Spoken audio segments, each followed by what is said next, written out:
কক্সবাজার জেলার চকরিয়া উপজেলা সুরাজপুর মানিকপুর ইউনিয়নের দক্ষিণ সুরাজপুর ৯ নম্বর ওয়ার্ডে এটা একটা পাহাড় বেষ্টিত একটা এলাকা আমরা দেখতে পাচ্ছি। আমরা বেশ কিছুদিন ধরে লক্ষ্য করছি লোকালয়ে পাহাড়ি হাতি লোকালয়ে হানা দিচ্ছে এবং মানুষের ক্ষয়ক্ষতি করছে, মানুষের মাঝে আতঙ্ক বিরাজ করছে।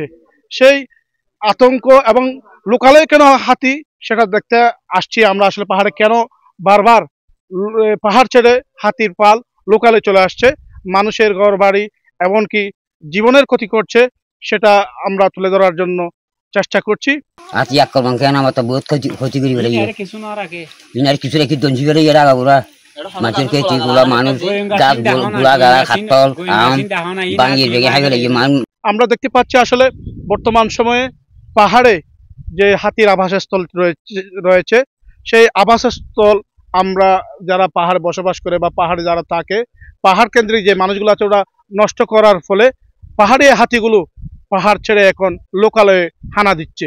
বন্য হাতির আবাসস্থলকে ধ্বংস করে তাদের এখন আবাসস্থলে নাই বিদায় এই বন্য হাতিগুলো রাতের বেলায় অর্থাৎ ওই আসরের সময় 4টার পর থেকে আমাদের লোকালয়ে ঢুকে পড়ে। যেহেতু তাদের যে খাদ্যের দরকার সেই খাদ্যগুলো এখন পাহাড়ের মধ্যে খুঁজে পাচ্ছে না, যার কারণে লোকালয়ে যে আমাদের কলা গাছ আছে, বিভিন্ন কাঁঠাল গাছ আছে, এখানে এসে কাঁঠাল খেয়ে ফেলে, কলা গাছ ভেঙে গেল এবং মানুষকে দৌড়ায়। বিগত 2-3 দিন আগেও আমাদের এই মাঝের ফাঁড়িতে 2বার পরপর 2 দিন বন্য হাতির এসেছে, লোকালয় স্টেশনে এসেছে, মানুষেরা ওদেরকে তাড়িয়ে দিয়েছে। এর আগেও আমাদের সুরাজপুর গ্রামে 2 জন ব্যক্তিকে আহত করেছে এবং 2 জন ব্যক্তি মৃত্যুবরণ করেছে। পাহাড়ে আগে এক সময় পাহাড়ে হাতির খাবার ছিল, বর্তমান সময়ে হাতির কোনো ধরনের খাবার নেই বললেই চলে। পাহাড়িও গাছপালা নিধনের ফলে এবং তাদের সে যে অভয়ারণ্য ছিল, পাহাড়ে হাতি থাকার যে সুন্দর ব্যবস্থা ছিল, পাহাড়ি অভয়ারণ্য ছিল, সেগুলো এখন সম্পূর্ণভাবে বিনষ্ট হয়ে গেছে, যে কারণে বারবার হাতির পাল ছুটে আসছে আপনি লোকালয়ে মাছ ধরে হলে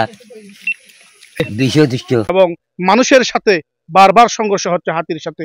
এটা আমরা আগামী দিনে যদি এই হাতিকে যদি বাঁচানোর জন্য, দেশের আবহাওয়া পরিবেশ ঠিক রাখার জন্য, হাতিকে বাঁচানোর জন্য, পরিবেশ বাঁচানোর জন্য তাদের নিরাপদ আশ্রয়স্থল আমাদের নিশ্চিত করতে হবে।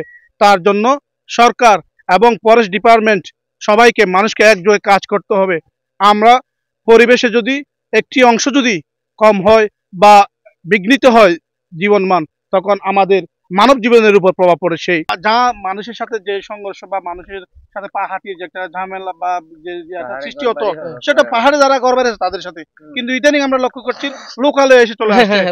এই লোকালয়ে আসার কারণটাই আমরা খুঁজে লোকালয়ে আসার কারণটা হচ্ছে এই বন্য হাতিগুলা পাহাড়ের মধ্যে তাদের যে খাদ্য খাবার যে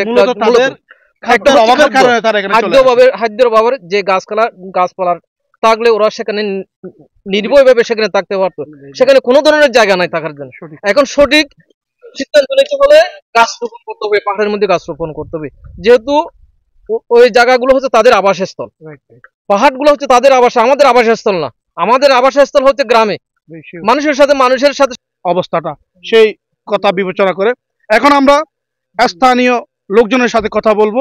আমি এখন এমন একজন ব্যক্তির সাথে কথা বলবো যিনি একজন শিক্ষক এবং এই এলাকারই একজন জনপ্রতিনিধি না, রাজনৈতিক ব্যক্তি, মাস্টার ফরিদুল আলম ভাইয়ের সাথে আমি কথা বলবো।